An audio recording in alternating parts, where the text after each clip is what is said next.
नमस्ते बच्चों, good morning. मेरा नाम नंदिनी ठाकर है और मैं new Mahim municipal English school में पढ़ाती हूँ। आज हम आज हम हिंदी विषय पढ़ने वाले हैं और इसमें हम आज एक कहानी सुनेंगे और पढ़ेंगे। तो चलिए आज हम हिंदी का गद्य क्रमांक 12 सपूत शुरू करते हैं। हम ये पाठ शुरू करते हैं उसके पहले आपको मैं एक गाना सुनाने वाली हूँ। ठीक है, तो हम शुरुआत करते हैं। चंदा है तू, मेरा सूरज है तू, ओ मेरी आंखों का तारा है तू। चंदा है तू, मेरा सूरज है तू, ओ मेरी आंखों का तारा है तू। जीती हूँ मैं बस तुझे देख के, इस टूटे दिल का सहारा है तू। चंदा है तू, मेरा सूरज है तू। हाँ बच्चों, आपको ये गाना सुन के समझ में तो आ ही गया होगा कि आज हम एक माँ और बेटे की कहानी सुनने वाले हैं। लेकिन रुकिए, यहाँ एक माँ और एक बेटे की बात नहीं है, यहाँ तो तीन माँ और उनके तीन बेटे हैं। माँ, आपको इस चित्र में माँ और बच्चा दिख रहा है। माँ तो जन्नत का फूल है, प्यार करना उसका उसूल है, दुनिया की मोहब्बत फिजूल है, माँ की हर दुआ कबूल है। माँ को नाराज करना इंसान तेरी भूल है, माँ के कदमों की मिट्टी जन्नत की धूल है। हम सब अपनी माँ से बहुत प्यार करते हैं और अपनी माँ भी हमसे बहुत प्यार करती है। और माँ ना होने पर क्या होता है वो कोई अनाथ बच्चे से पूछेंगे तो आपको पता चलेगा। इसलिए हमें हमारी माँ का ध्यान रखना है, उनको कभी भी ठोकर नहीं मारनी है। तो मैंने आपको बोला था हम आज एक कहानी सुनने वाले हैं। कहानी आज की नहीं है, बहुत पुरानी है। इस कहानी में फुलेरा नाम के एक गांव की बात की गई है। अभी गांव शब्द सुनते ही आपके मन में गांव का एक चित्र खड़ा हो जाता है। तो बच्चों, जैसे मैं बोलूंगी आप भी अपने मन में वो गांव की अ, चित्र खड़ा कीजिए ताकि आपको पता चले कि गांव कैसा होता है। फुलेरा नाम का एक गांव था। इस गांव में हर तरफ स्वच्छता थी। देखो, स्वच्छता आज के इस कोरोना महाकाल में बहुत जरूरी है। हमारे प्रधानमंत्री श्री नरेंद्र मोदी जी ने भी कहा है कि स्वच्छता हमें अपनानी चाहिए, तो ही हम ये वैश्विक महामारी कोरोना से पीछा छुड़ा सकते हैं। और राष्ट्रपिता महात्मा गांधी जी ने तो स्वच्छता को बोला है, स्वच्छता में ही ईश्वर का वास है। तो स्वच्छता ऐसी चीज है कि हम सभी को अपनानी चाहिए ताकि हमारा जीवन सुदृढ़ और अच्छा बने। तो ये जो फुलेरा गांव की बात कर रही हूँ मैं, वो गांव भी बहुत स्वच्छ था। गांव की गलियों में नियमित रूप से झाड़ू लगाई जाती थी। आप देख सकते हैं कितना स्वच्छ गांव है। और स्वच्छता के लिए झाड़ू से कचरा निकालना, पोछा मारना ये बहुत जरूरी है। आप भी अपने घर पे स्वच्छता रखते हो ना। और ये जो फुलेरा गांव है उसमें लिपाई पुताई करके घर आंगन सुंदर रखा जाता था। अभी आपको लगेगा लिपाई पुताई क्या होता है। हम शहर में रहते हैं और शहर में तो हमारे घर में क्या होता है, टाइल्स लगी रहती है फर्श पे। लेकिन गांव में ऐसा नहीं होता है। गांव में जमीन में फर्श नहीं लगी होती है। जमीन को गाय के गोबर से लीपा जाता है, तो वो लिंपन करती है स्त्रियां, तो उसको लिपाई कहते हैं। और पुताई मतलब जब हमारे दिवाली ईद वगैरह होता है तो हम अपने घर को कैसे सजाते हैं, रंग काम करते हैं, कलर लगाते हैं।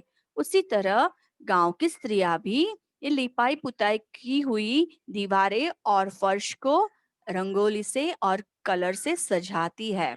तो उसे सजाने के बाद वो ज्यादा सुंदर दिखता है।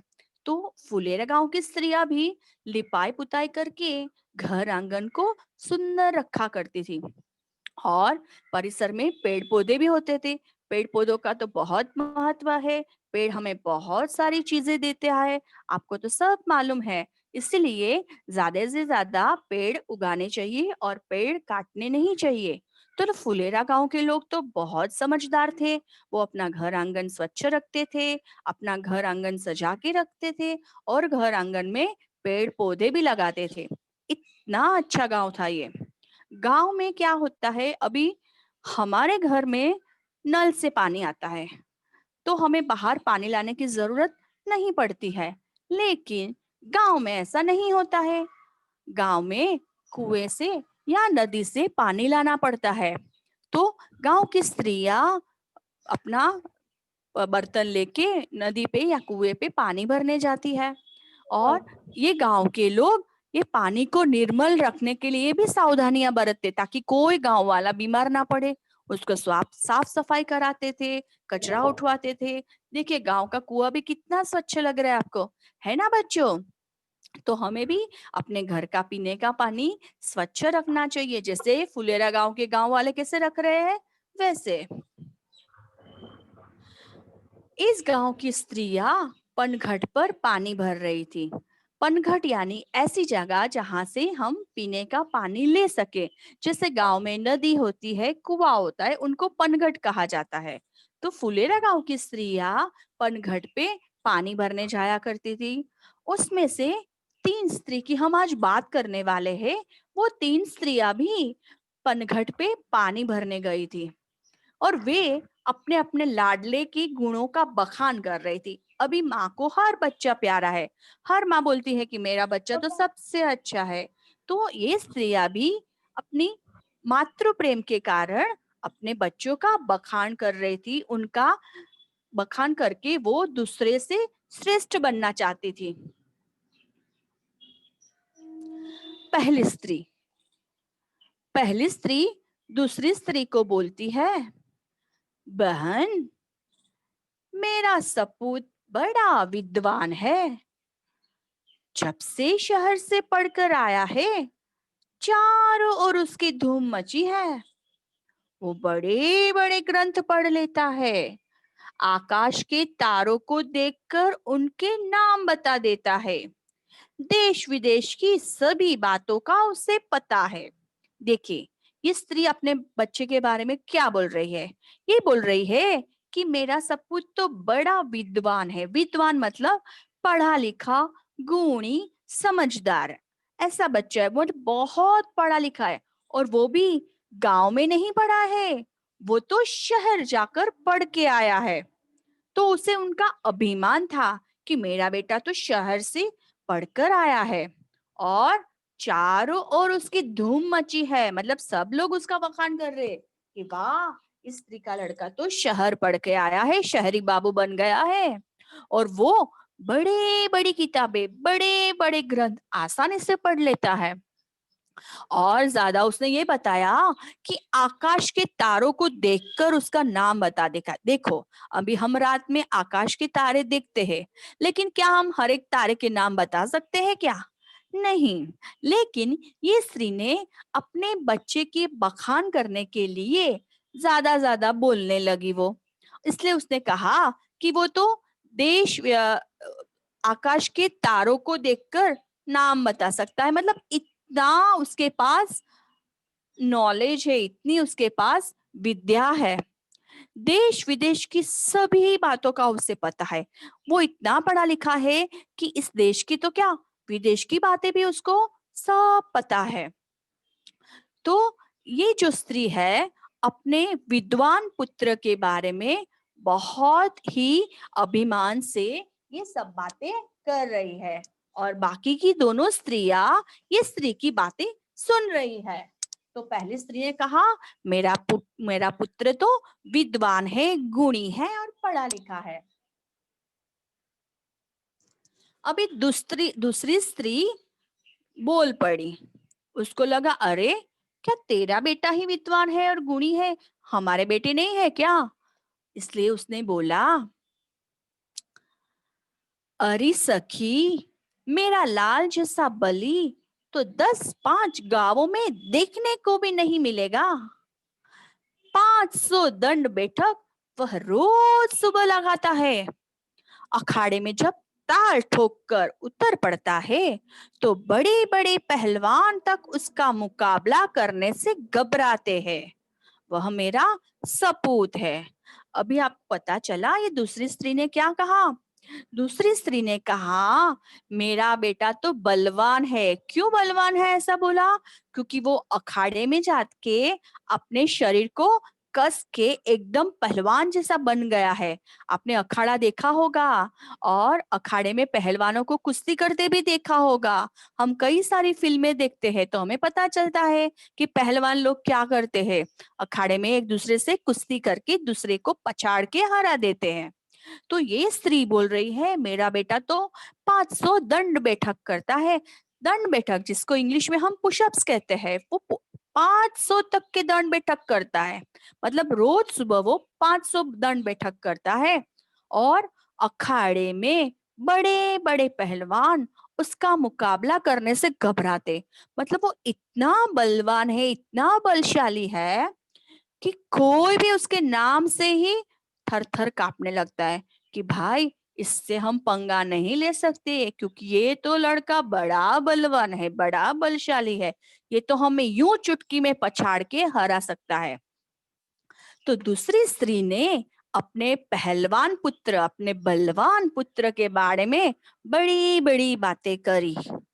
अब दोनों तीसरी स्त्री की ओर देख रही थी, लेकिन तीसरी स्त्री तो चुप थी। वो तो चुपचाप बैठी थी। ये दोनों स्त्री एक दूसरे के आमने सामने देखती है और बोल सोचती है कि भाई ये तीसरी स्त्री क्यों कुछ चुप नहीं, क्यों कुछ बोल नहीं रही है, क्यों ऐसे चुपचाप बैठी है। इसलिए दोनों ने तीसरी स्त्री को कहा, बहन तुम चुप क्यों हो? लगता है तुम्हारा लड़का कपूत निकला। कपूत यानी बेईमान, नालायक, ऐसा बच्चा। मतलब जिसने जीवन में कुछ भी हासिल नहीं किया हो, कुछ भी ना कर सका हो, ऐसा लड़का। वो दोनों स्त्री ने तीसरी स्त्री के बच्चे को कपूत कहा। मतलब तुम्हारा लड़का कपूत होगा, शायद इसीलिए तुम चुप हो, कुछ नहीं बोल रही हो। तीसरी स्त्री बिना किसी जोश या गर्व, जो दोनों स्त्रियां गर्व से बोल रही थी ना, ये तीसरी स्त्री में बिल्कुल गर्व नहीं था, अभिमान बिल्कुल नहीं था। वो बोली, बहनों सपूत या कपूत जैसे शब्द तो मैं नहीं समझती, पर मेरा लाल मेरे लिए बहुत अच्छा है। वो बोली, बहने आप जिस गर्व की बात कर रहे, आप जिस सपूत कपूत शब्द का उपयोग कर रही है, ये मेरे पल्ले तो नहीं पड़ रहा। क्या सपूत क्या कपूत, मुझे तो कुछ समझ में नहीं आ रहा। हाँ, मैं इतना बोल सकती हूँ कि मेरा लाल जैसा भी है बहुत अच्छा है। लाल यानी बेटा। बेटे को माँ प्यार से, दुलार से लाल कहती है। उसने कहा, मेरा लाल मेरे लिए बहुत अच्छा है। वह सीधे साधे स्वभाव का साधारण सा एक किसान है। उसका बच्चा ना गुणवान था, विद्वान था, ना वो पहलवान था। उसका बच्चा तो सीधा साधा एक किसान था। दिन भर खेत में जुटा रहता है। क्या करता है वो किसान? का काम क्या होता है? धूप हो, बारिश हो, ठंडी हो, कुछ भी हो, किसानों को तो पूरा दिन खेत में काम करना पड़ता है। शाम को घर का काम करता है। उसका बेटा क्या करता है? दिन भर खेत में काम करता रहता है और शाम को जब थका हारा घर आता है तो वो अपनी माँ की भी मदद करता है और घर का भी काम करने में माँ को सहयोग करता है। आज बहुत कहने सुनने पर वो मेला देखने गया है, इसीलिए मुझे पानी भरने आना पड़ा। देखो, यह स्त्री रोज पानी भरने नहीं आती थी। आज शाम को उसको पानी भरने क्यों आना पड़ा? क्योंकि उसने अपने बेटे को बहुत समझाया कि तू पूरा दिन काम करते रहता है, पूरा दिन काम करते रहता है, तो कभी अपने मनोरंजन के लिए भी कुछ कर। तो जा, आज तू जाके मेला देख के आ। गांव में तो मेला लगा है। तो उसने बोला, तू जाके मेला देख के आ, और इसीलिए आज मुझे पानी भरने आना पड़ा। तो उसका बेटा मेला देखने गया है, इसीलिए ये स्त्री को पानी भरने आना पड़ा। अभी क्या हुआ? दोनों स्त्री तो एक दूसरे के सामने देखने लगी। किसका बेटा देखो, घर का भी काम करता है, खेती का भी काम करता है। अब दोनों स्त्री चुपचाप उठ पड़ी। तीनों स्त्रियों ने अपने अपने सिर पर घड़ा रख लिया और आगे बढ़ने लगी। अभी वो 2-4 कदम ही चली थी कि पहली स्त्री का पुत्र आता हुआ दिखाई दिया। पास आते ही उसने कहा, व्याख्यान देने जा रहा हूं, भोजन वही करूंगा।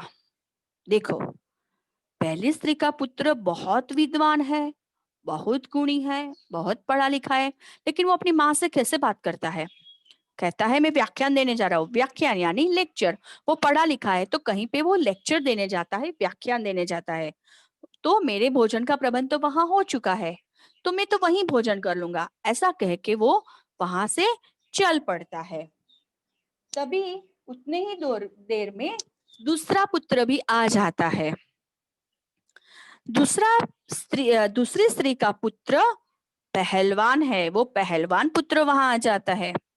वो मतवाले हाथी की तरह झूम रहा था, मतलब एकदम पहलवान, ऐसे तो हाथी की जैसे झूम झूम के वो चल रहा था।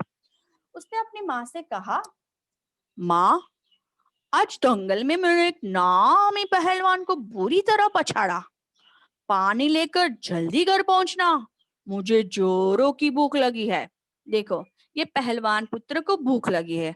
उसने कहा, आज जो दंगल हुई उसमें मैंने एक बड़े नामी पहलवान, यानी जिसकी बहुत चर्चा है, जिसका बहुत बड़ा नाम है, ऐसे पहलवान को मैंने बुरी तरह पछाड़ दिया है। तो अभी आप क्या करो, जल्दी ये पानी लेकर घर पहुंचो, मुझे जोरों की भूख लगी है। अभी मैं ये बड़ा सा काम करके आया हूँ भाई, पहलवान को पछाड़ के आया हूँ, अब मुझे बहुत भूख लगी है, तो जल्दी जाके मेरे लिए खाना बनाओ। ऐसा करके वो घर की ओर बढ़ गया। देखो, वो घर की ओर जाने लगा। अंत में थोड़ी देर में तीसरी स्त्री का पुत्र भी आ पहुंचता है। वो तो बड़ा ही सीधा साधा है। आते ही उसने अपने माँ के सिर से घड़ा उतारकर अपने सिर पे रख लिया। उसने देखा, अरे बाबा, मेरी माँ तो पानी भरा हुआ ये बड़ा सा घड़ा उठा के अपने घर जा रही है, इसलिए उसने वो घड़ा उतार के अपने सर पे रख लिया और अपनी माँ से कहा, माँ, तुम क्यों पानी भरने चली आई? मैं तो आ ही रहा था। देखो, उसकी माँ की उसको कितनी फिक्र है। उसने अपनी माँ को कहा, माँ, तुम क्यों चली आई? अभी मैं मेला देख के आ जाता था तो मैं खुद पानी भरने चला जाता था। आप क्यों निकली घर से? मैं पानी भर लेता था। माँ से घड़ा लेकर वो उत्साह के साथ घर की ओर चल पड़ा और माँ से घड़ा ले लिया और वो अपने घर की ओर चल पड़ा। पहला पुत्र, पहली स्त्री का पुत्र, कैसे बात की, कैसे निकल गया। दूसरी स्त्री का पुत्र अपनी माँ से कैसे बात की और कैसे निकल गया। अब ये तीसरी स्त्री का पुत्र अपनी माँ से घड़ा उठाया और माँ के साथ घर की ओर चल पड़ा। यह देखकर यह देखकर अन्य दोनों स्त्रियों का सर संकोच से झुक गया। उनको शर्म आई कि हम अपने बेटे का कितना बखान कर रहे थे, लेकिन जिस औरत ने अपने बेटे का बिल्कुल बखान नहीं किया, वो स्त्री का बेटा असली में तो गुणी निकला। उन्हें बोध हो गया था कि कर्तव्य और सेवा के बिना ज्ञान अधूरा है। अभी हमारे पास ज्ञान है, लेकिन हम वो ज्ञान का अच्छी तरह से उपयोग नहीं कर सकते हैं, हम किसी की सेवा नहीं कर सकते, हम अपना कर्तव्य ठीक तरह से नहीं पार कर रहे हैं, तो वो ज्ञान कुछ काम का नहीं है। वो ज्ञान तो अधूरा घड़ा है। अधूरा घड़ा जल्दी छलकता है, जब वो घड़ा पूरा रहता है तो वो नहीं छलकता, लेकिन अधूरा ज्ञान है, वो क्या करता है, किसी के काम का नहीं रहता है। तो पढ़ने लिखने से ही कुछ नहीं होता है, लेकिन हमें सेवा और कर्तव्य जैसी चीजों का भी हमारे जीवन में उपयोग करना चाहिए। तो बच्चों, अभी आपको ये सपूत शब्द का अर्थ अच्छे से समझ में आ गया होता। होगा। सपूत यानी ऐसा पुत्र जो शिष्ट हो, सरल हो और जो सेवा करके दूसरों को मदद में आए। जैसे हम अपने इन वीरों को पहचानते हैं, महात्मा गांधी जी, चंद्रशेखर आजाद, भगत सिंह, शिवाजी महाराज, वो ऐसे पुत्र थे जिनकी माँ हमेशा उन पे गर्व करती है, जिन्होंने देश के लिए कुछ काम किया हो। अभी आप देख सकते हैं, ये जो सैनिक होते हैं हमारे, वो सच्चे सपूत है। क्यों? क्योंकि वो अपना घर परिवार छोड़ के हमारे देश की रक्षा के लिए सरहद पे दिन रात खड़े रहते हैं। तो ये है सच्चे सपूत। तो बच्चों, हमें भी ऐसे ही सपूत बनना है। बच्चों, मुझे लगता है आपको ये कहानी बहुत अच्छी लगी। मैं आपको एक बात बताना चाहती हूँ कि ये जो जीवन के मूल्य रहते हैं, ये बहुत बहुत ही जरूरी है। सत्य, प्रेम, सहयोग, ईमानदारी आदि जीवन के मूल्य है। लोग इनको जानते हैं और इनको अपनाने की दूसरों को शिक्षा देते हैं। वास्तव में जीवन मूल्यों को हर एक लोगों ने अपने जीवन में उतारना चाहिए। देश के लोग जीवन मूल्यों को अपना ले तो समाज में फैली बुराइयां अपने आप दूर हो जाएगी, समाज में सबकी प्रगति होगी। इसलिए विद्यार्थी जीवन से ही सत्य, सदाचार, पारस्परिक प्रेम, प्रामाणिकता, सादगी, परिश्रम, मातृभक्ति, दायित्व बोध, ऐसे सारे जीवन मूल्यों को हमें जीवन में उतारने का प्रयत्न करना चाहिए। जीवन मूल्यों के बिना कोई आदर्श नागरिक नहीं बन सकता। जैसे फुलेरा गांव आदर्श गांव था और ये जो तीसरी बेटी स्त्री का बेटा आदर्श बेटा था, वैसे ही हमें भी जीवन में आदर्श नागरिक बनना है। तो ये सब जीवन मूल्यों का हमें उपयोग करना है और ये सब सीखना है। तो बच्चों, मुझे लगता है आज की कहानी आपको अच्छे से समझ में आ गई है। तो मैं आपको ये वाक्य पूछने वाली हूँ, आपको बताना है यह वाक्य किसने कहा है। अगर आपने ये कहानी अच्छे से सुनी है तो आप इसका उत्तर अच्छे से दे पाओगे। तो मैं पहला वाक्य बोलती हूँ। जब से शहर से पढ़कर आया है, चारों ओर उसकी धूम मची है। यह वाक्य किसने कहा है? कौन बताएगा मुझे? Teacher Mahesh Puli from New Mahim Municipal Upper Primary School. हाँ बेटा, बोलो। टीचर, यह वाक्य पहली स्त्री के लाडले बेटे ने कहा। हाँ, यह वाक्य कि वो पढ़कर आया है और चारों ओर उसकी धूम मची, यह पहली स्त्री अपने बेटे के बारे में बखान करते हुए यह वाक्य कहती है। बहुत अच्छा बच्चा। अभी मैं दूसरा थैंक यू वाक्य टीचर। बोलती हूँ। वह सीधे साधे स्वभाव का किसान है। यह वाक्य कौन बोला? Teacher, my name is Kirti Anil Bhandare. Yes बेटा, बोलो। तीसरे स्त्री ने। तीसरी स्त्री ने। बहुत अच्छा, आपने बराबर कहानी सुनी है। उसका बेटा किसान था, इसलिए उसने कहा वह सीधे साधे स्वभाव का किसान है। वेरी गुड बेटा। अभी तीसरे वाक्य की ओर आगे बढ़ते हैं। व्याख्यान देने जा रहा हूं। यह वाक्य कौन बोला? पहली स्त्री ने टीचर। पहली स्त्री के बेटे ने। Very good. पहली स्त्री का बेटा पढ़ा लिखा था, विद्वान था, तो वो व्याख्यान देने जा रहा था, तभी वो बोलता है अपनी माँ से कि मैं व्याख्यान देने जा रहा हूँ। वेरी गुड बेटा। पानी लेकर जल्दी पहुंचना। यह वाक्य कौन बोला? दूसरे स्त्री के बेटी ने। हाँ, दूसरी स्त्री का बेटा क्या था बेटा? पहलवान। वेरी गुड बच्चा, वेरी गुड। दूसरी स्त्री का बेटा पहलवान था। वो पहलवान, बलवान, बलशाली बेटे ने अपनी माँ से कहा कि पानी लेकर जल्दी पहुंचना। क्यों पानी लेकर जल्दी पहुंचना? कुछ काम था क्या उसको? क्यों ऐसा बोला कि पानी लेके तुम माँ जल्दी घर पे पहुंचो?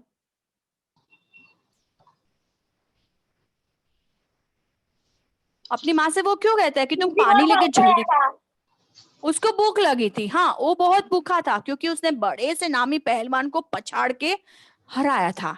इसके लिए वो अपनी माँ से कहती है कि तुम पानी लेके जल्दी पहुंचो ताकि जल्दी जाके आप खाना बना सको और मैं खा सकूं। अभी हम अंतिम वाक्य पे जाते हैं। तुम पानी भरने क्यों चली आई? यह वाक्य कौन बोलता है? तीसरा स्त्री का बेटा। वेरी गुड बेटा, वेरी गुड। यह वाक्य तीसरी स्त्री का बेटा बोलता है क्योंकि उसको उसकी माँ की बहुत दया है, बहुत फिक्र है। तो वो बोलता है कि माँ, तुम क्यों पानी भरने चली आई? मैं तो मेला देख के आके मैं खुद पानी लेके घर पे आ सकता था। अभी बच्चों, आपको ये स्वाध्याय लिखना है। स्वाध्याय में मैंने प्रश्न दिए हैं, वो प्रश्न के उत्तर आपको आ जाएंगे। अभी आप इसकी कोशिश करोगे तो आप इसके उत्तर जरूर लिख पाओगे। मैं प्रश्न एक बार पढ़ती हूँ। 3 स्त्रियां कहाँ पानी भर रही थी? आपको इसका उत्तर मालूम है? 3 स्त्रियां कहाँ पानी भर रही थी? गांव में लोग कहाँ पे पानी भरते हैं? मैंने बोला था, एक शब्द दिया था आपको, पनघट। पनघट, पनघट पे पानी भर रही थी। पनघट कैसा था? पनघट स्वच्छ और सुसज्जित था। पहली स्त्री का बेटा किसके नाम बता देता था? पहली स्त्री का बेटा आकाश के तारों को देखकर उनके नाम बता देता था। दूसरी स्त्री के बेटे से कौन घबराते थे? हाँ, वेरी गुड। दूसरी स्त्री के बेटे से बड़े बड़े पहलवान घबराते थे। किसका बेटा सपूत था? अभी इसका मुझे उत्तर कौन देगा? किसका बेटा सपूत था? सपूत यानी अच्छा बच्चा, शिष्ट बच्चा। कौन था ऐसा? तीसरी हाँ, तीसरी का बेटा सपूत था। अभी बच्चों, आप जब भी उत्तर देंगे तो पूरे वाक्य में देने की कोशिश कीजिए। एक शब्द में हमें वाक्य के उत्तर नहीं देने हैं। मैंने पूछा किसका बेटा सपूत था, तो उसका उत्तर आएगा तीसरी स्त्री का बेटा सपूत था। और जब आप ये स्वाध्याय लिखोगे तभी भी एक शब्द में उत्तर नहीं लिखेंगे, पूरे वाक्य में उत्तर लिखेंगे। ठीक है? तो आप सभी को मैं इस ऑनलाइन क्लास में आने के लिए मैं बहुत बहुत धन्यवाद देती हूँ। आप सब आए और आपने आज कुछ सीखा। हमने क्या सीखा? मीठी जबान, अच्छी आदतें, अच्छा व्यवहार और अच्छे लोग हमेशा सम्मानित होते, लोग उनका सम्मान करते हैं। उनको सम्मान पाने के लिए कहीं पे जाने की जरूरत नहीं है, लोग खुद उनका सम्मान करते हैं। तो बच्चों, आज ऑनलाइन क्लास में आने के लिए मैं आपका हृदयपूर्वक से स्वागत करती हूँ, धन्यवाद करती हूँ। आपका दिन शुभ हो, मंगलमय हो। Thank you.